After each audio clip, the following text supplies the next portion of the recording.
Cool, man. You know what I'm saying? It's your boy Jahi back with another video. And today, I got the drop for y'all. We're going to be talking about the NBA, of course, the NBA playoffs, as well as the draft lottery and the all-rookie team. Let's get into this video.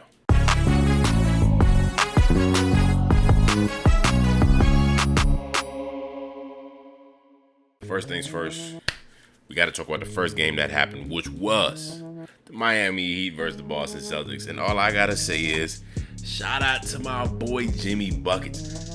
Now, as many of y'all seen it on my Jahi TV Instagram, I posted that I think Heat in 6.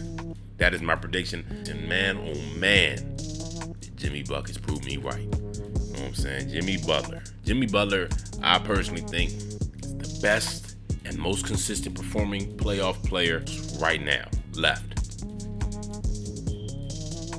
Remember that.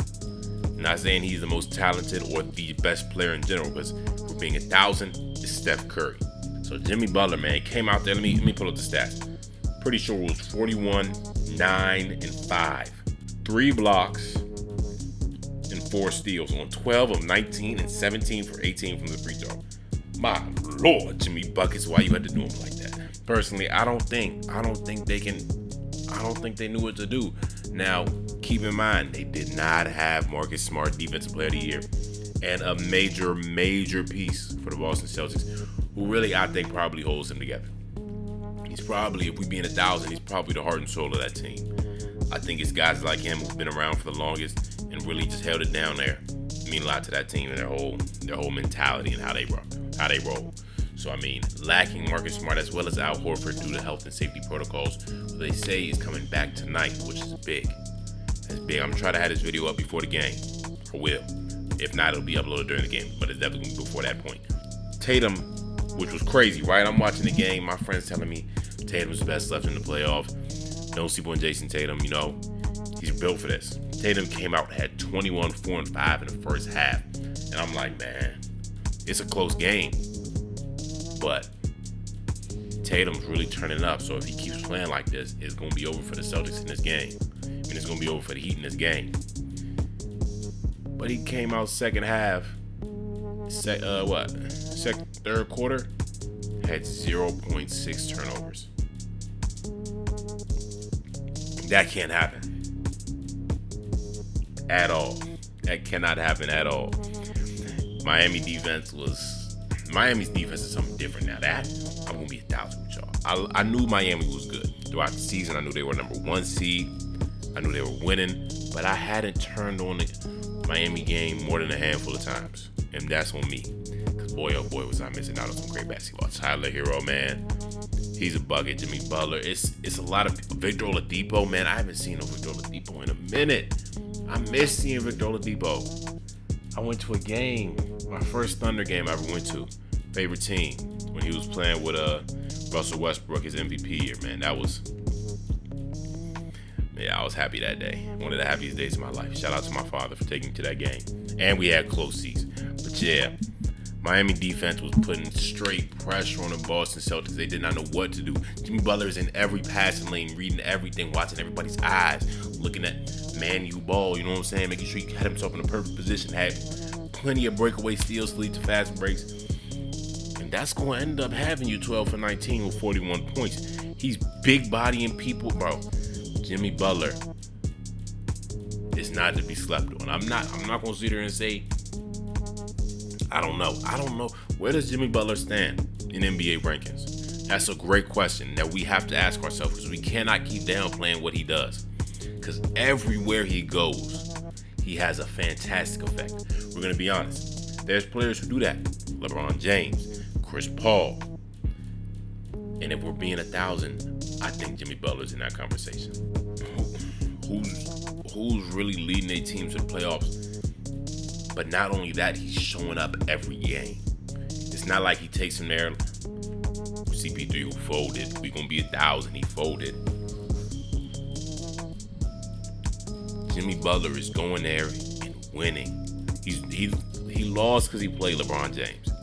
If they had played anybody else but the Lakers, he'd have winning that series. If he has no no accolades to his name like MVP. He's got All NBA. He deserves it. If he don't get All NBA, I don't even know, what does he deserve. It's okay. It's hard. It's a hard conversation because he's not the flashiest and he's worried about winning more than anything else.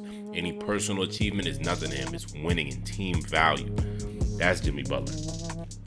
But yeah, Jaylen Brown did absolutely nothing. That's a fact. He did absolutely nothing for that team. Before the fourth quarter, at the end, he wanted to hit some threes. Boy's missing way too many free throws. He's been missing free throws all playoffs. I mean, at least since the Milwaukee series. Jaylen Brown has not been hitting his free throws. He has not been doing as well as he needs to do. You need to be putting up 25 a night, Jaylen Brown, for your team to win. And we beat 1,000. I don't care who wins. It's none of my teams. Suns were probably the last ones in the Grizzlies. Teams that I cared about, but I like Jimmy Buckets. Personally, we gonna get to the rest of the other half of the NBA right after this, but Jaylen Brown, you gotta step up, my boy. You really do. You gotta be that guy that Jason Tatum can depend on. Whenever he's getting locked up, he gotta bring the ball up the court. You gotta be there to score. Be there for him, what you need to be. Don't have the problems you had in the beginning of the season. Come on.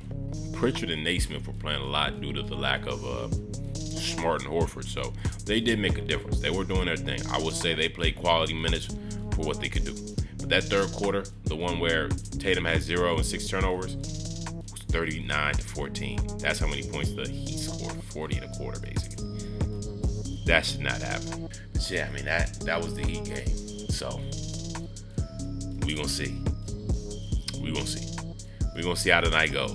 Tonight's game, I think if Heat win this in the same fashion that they won the other night, I don't think Butler's going out for 40, but I think he's giving a consistent 25. And I think Tyler Hero will give you consistent 20.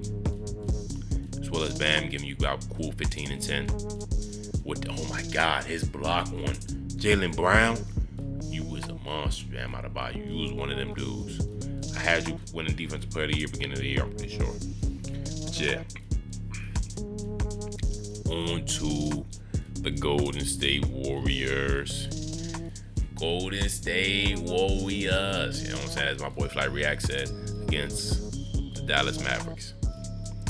I'm watching this game. It's starting off, I say pretty slow. A lot of threes getting shot. I'd say some quality shots, some good looks, but nothing is falling for anybody. Well, no, I'm not going to say that. Andrew Wiggins came out on fire. He was hitting everything. As well as Kevon Looney. Kevon Looney, he's really been able to step up every few games. When they need him to, he was guarding Luka on switches. Hey, keep doing your thing, Kevon Looney. You're doing your thing. And Andrew Wiggins, you really stepped up on both ends of the court, applying straight pressure on Luka. He didn't know what to do. I literally talked about with one of my friends, right? Luka Doncic is good. But what holds him back is his consistency. He is not doing this every night, especially with his play style and the types of shots he takes. He cannot, I don't know what he went, but he shot less than 30% around there from the field. It wasn't good. It was 20 points. It wasn't pretty. It wasn't pretty, bro. You got to do better, Luka. You really do. And I know you can. I really do know you can because you proved it to me. But now that I'm watching every game, I think it's my little curse. You're doing good every time I watch you win away. But yeah, so Luka was missing a lot of open shots. Same with Finney Smith. Brunson was doing all right. Who else? Spencer Dinwiddie was doing all right. But what's his name? All the shooters. Bullock, I think his name is. I don't know why I can't remember it right now. Tim Hardaway Jr. not playing is a big factor. But yeah, weren't hitting shots at all. Draymond Green also playing great defense. His presence on the court was noticed last night, as it always is, honestly. But the defense from the Warriors, I can say, was amazing. The defense from the Warriors was amazing. It was good basketball. He got Klay started with an assist on a fast break. You saw Curry really turning up at the end, hitting some crazy threes, doing the shoulder shrugs, all that, bro. It was nice. I was glad to see the Warriors win and play how they wanted to play. Although, as you know, I'm not a fan of Curry. I'm I'm not a fan of Draymond. Actually, I've become more of a fan of Curry just watching him because it's just hard to hate on greatness. I used to be a Curry hater, but now I just can't do it no more. It's against my heart. Heart won't let me do it. Yeah. Warriors deserved that win last night. They did. They both worked hard. So far, both home teams have won in a expected fashion. Because like I said, I was watching some video saying that what's the name? Mavericks live and die by the three, and I will say that is definitely true. And when you shoot straight threes, that is a shot that you're not giving. You're not giving. That's not a shot you're bound to make. That's not let me get started with something slight. You starting off shooting crazy threes. You not gonna really be able to get started easy. It's hard to get started on threes, so it's hard. You gonna stay cold. Missing threes, you gonna stay cold. So yeah, I mean, I'm not surprised. Not too surprised. The Warriors are a professional team. They've been here. They've done this. They won this 3 times. So it's not going to be a cakewalk for the Mavericks if that's what they're thinking. So, I mean, I'm honestly ready to see the Warriors win this in 5. Warriors in 5. Luka's nice. He's not winning. He's by himself. Brunson is not the number 2 you want. He's not. He's nice. He's improved. He's a quality point guard. I'd say he's a little more than a role player. Maybe. Y'all tell me what you think. I think he's a little more than a role player, but he's not a star yet. He's not your second. He shouldn't be your number 2. Number 3, maybe. Last night was as I expected. Curry, another player who, if he's off, it's an off night. But he got himself together around the end of the second half. So, I mean, if he stays playing like that, it'll be dangerous. It'll be a dangerous series for the Mavs. And I can see them winning this in 5. 6 is max. 6 is max. It's not going 7. It's not going 7. Other series, though, like I said, I can be wrong. And it could go 7. And it could go either way. But I got Heat in 6. Lastly, let's talk about this draft lottery. All right. Number 1 pick goes to Orlando Magic. Will they do anything with this? They got Franz Wagner. He was pretty good. They got a few guys over there. They could build something. It's going to be a minute before they're really, really nice, though. We're going to be honest. Oklahoma City Thunder. That's good. Like I said, the last 2 number 2 picks that the Thunder had, they said, were Kevin Durant and Sean Kemp. They can draft Banchero, Holmgren possibly, or Jabari Smith. Now with Josh Giddey, Shea, Lou Dort, and there's some skinny guy with blonde hair. I can't think of his name right now. Yeah, I think they got something they could build off, and there's 3 big guys right there. Now, if I'm being honest, I like Banchero. He's an aggressive big guy. Definitely asserts his dominance. I'm drafting him. Chet Holmgren, I'm scared. I'm scared he's not going to be what we want him to be. I'm going to be honest. I don't think he's going to be the best from the draft. I don't want to sound like I'm hating. I'm just sounding like, based off how I see him playing, I don't think he's going to be that same guy in the NBA. Especially the way he's built. He's way too skinny. Like y'all talk about, he's like 7'3". He's got to be at least like 220. He's not enough. He don't weigh enough. Just get back to the rest of this. Houston Rockets got the 3rd. Yeah, another bad season for them, so they got another top pick. All these teams had top picks last year, so they just didn't get better. Kings, they just got a new coach, the assistant coach from the Warriors. Pistons, they just had a decent season with Cade Cunningham. Definitely improved. Pacers, okay. Trailblazers, they can't get really nothing. They can't really get nothing you would expect to be instant transformation and instant gratitude to number 7, I don't think. Unless you really know what you're doing and you got a coach that's going to be able to put this guy in a position to really develop. Pelicans, that's good. Spurs, man, I really want to see the Spurs. I wanted to see the Spurs get the top pick. Oh, just so y'all know, that Pelicans pick came from the Lakers. That AD trade. Yeah, I really want to see the Spurs get the top pick because, man, I feel like they've been stuck in the same place for so long. Winning, but not winning enough to get to the playoffs. But not losing enough to get a good pick. Wizards, who cares? I don't know, bro. They not going to get no better. Wizards not about to get no better. Knicks got the number 11 pick. That's pretty good. Thunder got the number 12 pick. Y'all know my boy over there is stacking up them draft picks, so see what he can do with it. Hornets got the number 13. That could turn into some. Cavaliers got the 14. So yeah, I think there's a lot of teams that I think will really be able to grow from this draft. Okay, NBA All Rookie first team. Things mean absolutely nothing. A lot of these guys can still flop. Scotty Barnes, Cade Cunningham, Jalen Green, Evan Mobley, Franz Wagner. Unanimous for Scotty, Cade, and Evan Mobley. Obviously. Cade, I think, could have easily won Rookie of the Year, but Scotty did because his team won the most, I believe. Honestly, I think those three guys, I think all these guys could really be something. But honestly, I think the highest ceiling is going to go to me, Cade and Evan Mobley.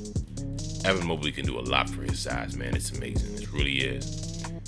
Got compared to Kevin Garnett. Like, I don't really like player comparisons too much, but I can somewhat see it. Jalen Green has some potential, but he just needs to find that winning mentality. Although his team is trash, you'll find it. Franz Wagner apparently is pretty good. I watched no Magic games. I watched absolutely 0 Magic games. If I'm missing something, y'all let me know. And second team is Io Dosunmu from the Bulls, number 12. Chris Durant, I heard he was pretty good. Josh Giddey, my boy from OKC, youngest to average a triple-double ever. My boy's nice. He gonna be nice. He was mad he didn't make first team. Bones Highland, he's nice. He from Denver. I seen that. And Herbert Jones from the Pelicans. Wow, never seen this guy before. But yeah, I mean, I hope y'all enjoyed this video. Comment down below what you think of these all rookie teams, these playoffs, these games.